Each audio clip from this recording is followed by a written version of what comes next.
Vamos falar sobre giardia. Nosso grupo é Gabriel. O Gabriel vai falar sobre sinais e sintomas clínicos. Eu, Gustavo, que vai falar sobre epidemiologia e um pouco sobre o parasito. Larissa, que vai falar sobre tratamento e diagnóstico. Laura, que vai falar sobre fisiopatogenia. Núbia, ciclo de vida. E Stephanie, que vai falar sobre profilaxia e controle. Bom, o parasito. O parasito, ele tem um ciclo monoxeno, que é um ciclo direto. Então, tipo, ele não tem um determinado hospedeiro. E ele apresenta duas formas evolutivas. A forma que faz a contaminação, que é em forma de cisto, que é a mais resistente ao meio ambiente, aguenta diversas temperaturas, tanto mais baixas quanto mais altas. E temos o trofozoito, que é a fase móvel dele. Ele apresenta flagelos, né, que ajudam na locomoção. Ele apresenta uma parte que consegue aderir melhor na mucosa intestinal e ele é menos resistente ao meio ambiente. Dos hospedeiros temos o homem, gatos, gatos, cães, aves, mamíferos marinhos, vacas, ratos, entre outros, né? Bom, vou falar sobre epidemiologia. A giardíase é uma zoonose de baixa importância zoonótica, porque ela já não é obrigatória a notificação dela quando é diagnosticada. Ela é muito presente nos continentes da América Latina, África, Ásia e Oceania, por ser países que têm são países em desenvolvimento. A transmissão dela é pela via fecal oral, que é a ingestão de cistos presentes em água e alimentos contaminados. E essa contaminação é mais frequente, assim dizemos, né, em áreas carentes, onde tem baixo saneamento básico, que é a forma errônea, né, de descartar os resíduos da casa, né, água do banheiro, entre outros, e vai parar no rio e contamina esse córrego. E uma baixa também educação sanitária.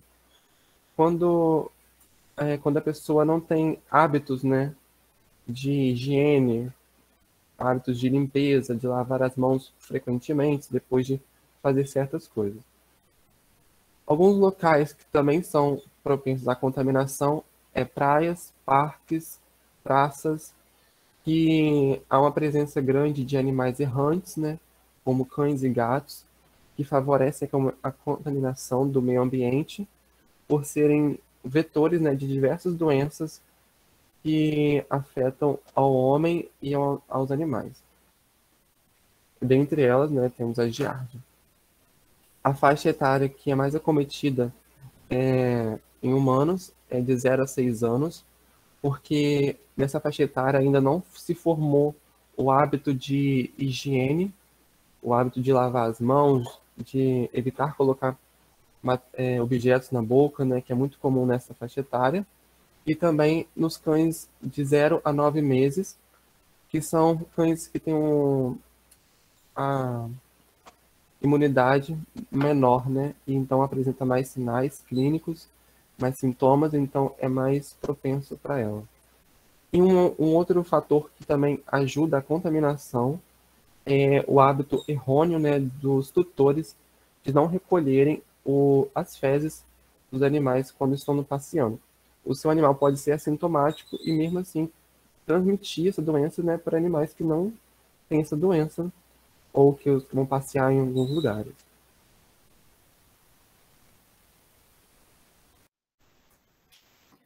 Bom, agora eu vou falar sobre o ciclo de vida da giardia, né?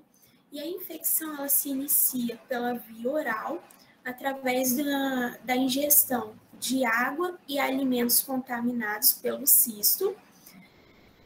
E estômago, esses cistos, na presença de enzimas digestivas, como a proteases e também do pH ácido, esses cistos vão sofrer o desencistamento e também a transformação em trofozoítos.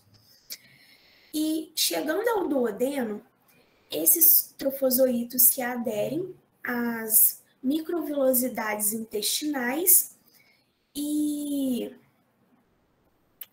se aderem às microvilosidades intestinais por meio do disco suctório, que é uma estrutura que auxilia nessa adesão.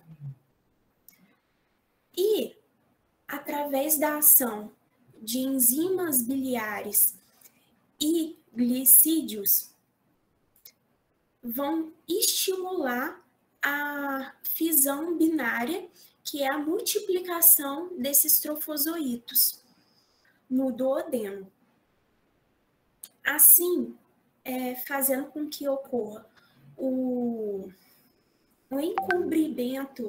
encobrimento da mucosa intestinal e causando a síndrome da má absorção.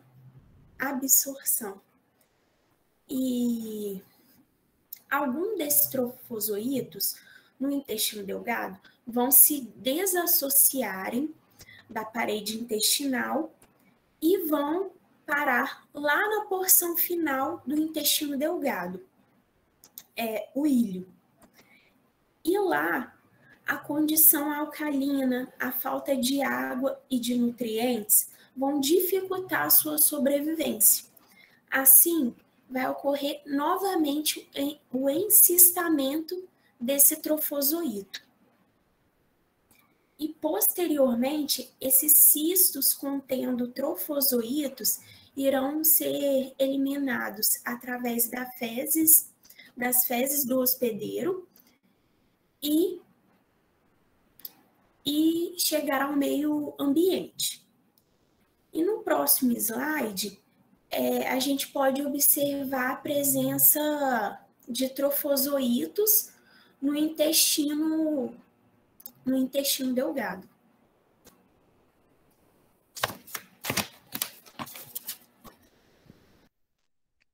A maioria das infecções é assintomática e autolimitada, podendo haver a eliminação de cistos por longos períodos. Os sinais clínicos são diarreia, esteatorreia, borborigno e perda de peso. Quadros crônicos estão associados à desnutrição, que leva a má absorção de gorduras e vitaminas. Os indivíduos que nunca entraram em contato com o parasita antes podem apresentar diarreia aquosa, explosiva, com odor fétido e dor abdominal. Diarreia, náusea e vômito são sinais comuns. O sinal característico da doença é a esteatorreia.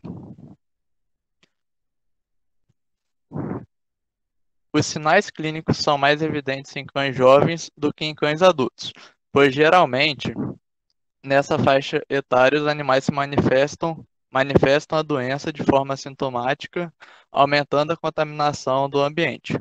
Sintomas de giardíase aguda são diarreia, mal-estar, esteatorreia, cólicas abdominais, flatulência, náusea, vômito, febre, constipação e urticária. A giardíase crônica pode seguir a fase aguda ou pode se desenvolver na ausência. Os sintomas podem incluir fezes soltas, esteatorreia, perda de peso, má absorção, mal-estar, fadiga, cólicas abdominais, flatulência e depressão. Seus sintomas podem ser contínuos ou episódicos, persistindo por anos e o paciente não necessariamente desenvolve manifestações agudas.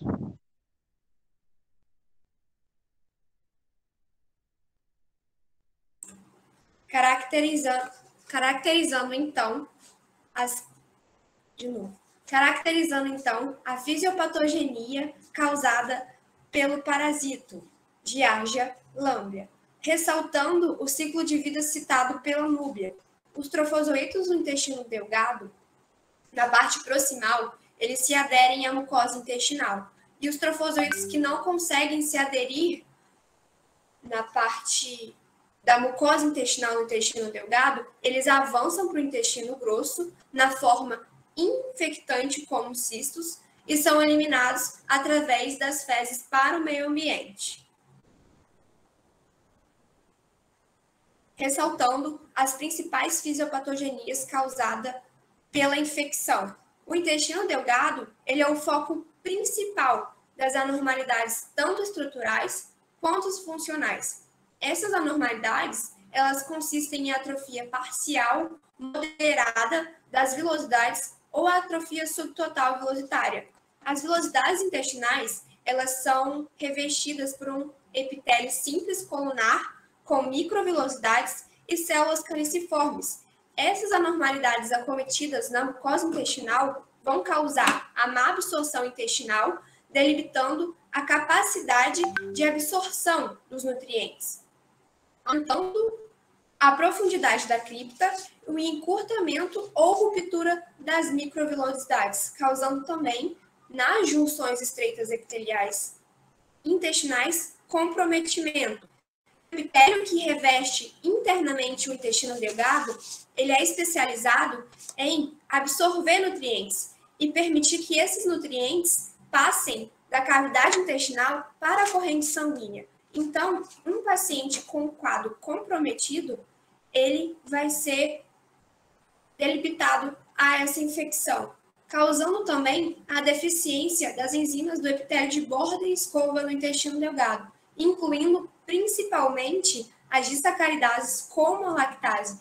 Essas deficiências enzimáticas epiteliais, elas contribuem provavelmente para os sintomas da doença da giardíase, sendo aguda ou crônica.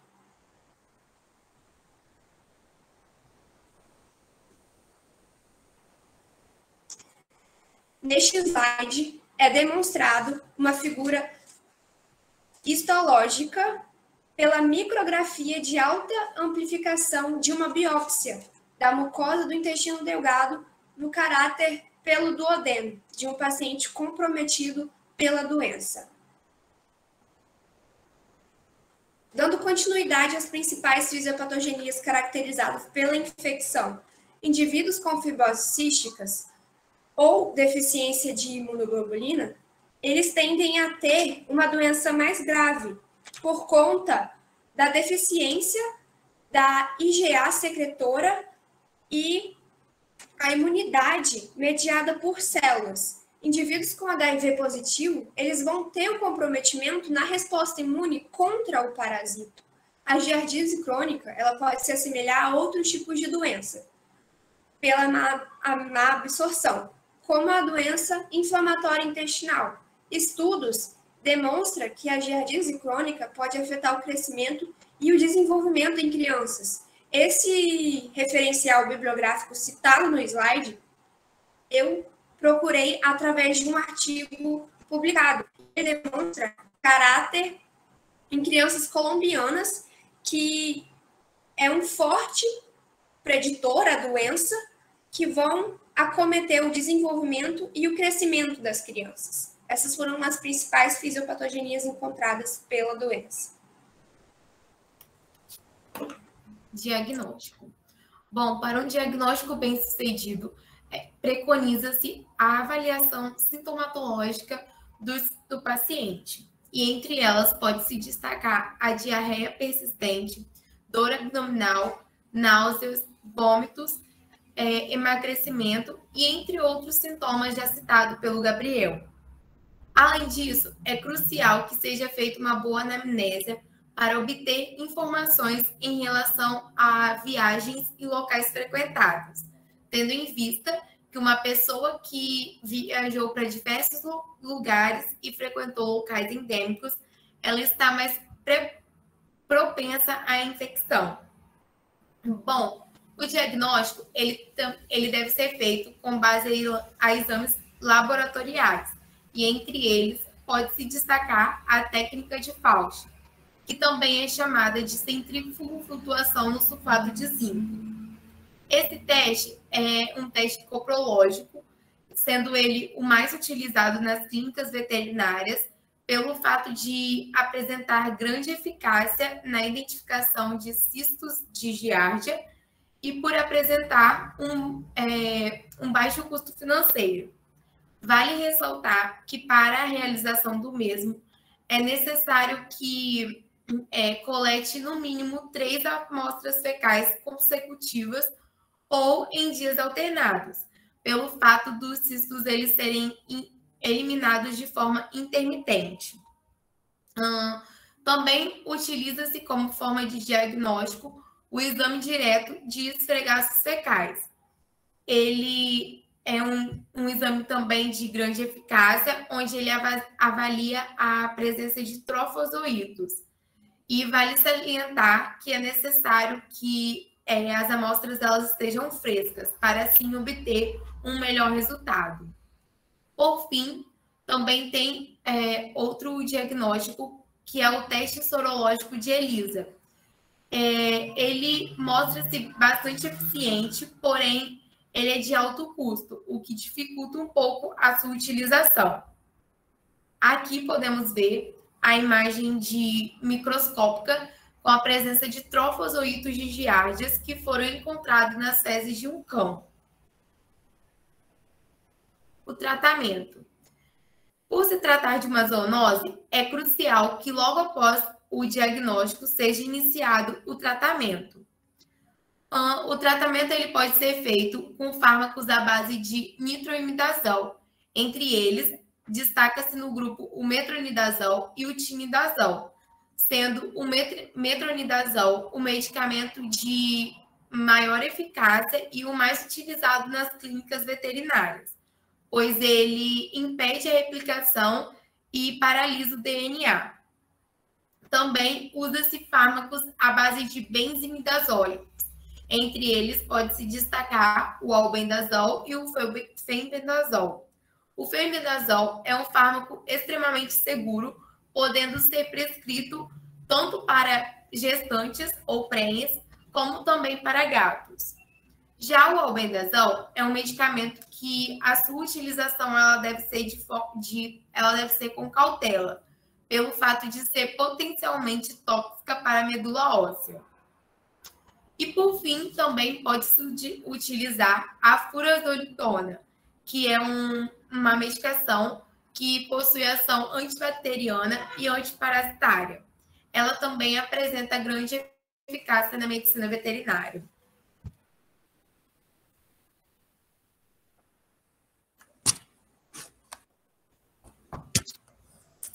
Iniciando, então, com a principal medida de controle, que é o saneamento básico de qualidade, que ele vai permitir que aquela residência tenha o descarte correto dos seus dejetos, né, sem ter contato com humanos e muito menos com os animais. Seguido aí da higienização correta também, incluindo principalmente a higienização correta das mãos, né, após o uso do sanitário, a higienização correta das mãos antes de comer, antes de se alimentar, né, e também após a limpeza, né, da caixa de areia do seu animal ou ali do local onde ele urina e defeca, né, isso é muito importante, essa higienização. A higienização correta também dos alimentos antes da ingestão, né, do comedouro, do bebedouro, da caminha do seu animal, né, higienização correta, e também cuidados ao passear com o seu animal. Quando estiver na rua, tomar muito cuidado para ele não ter contato com fezes de nenhum outro animal, ou dejetos, ou secreção. De onde eu tirei secreção? Ou dejetos.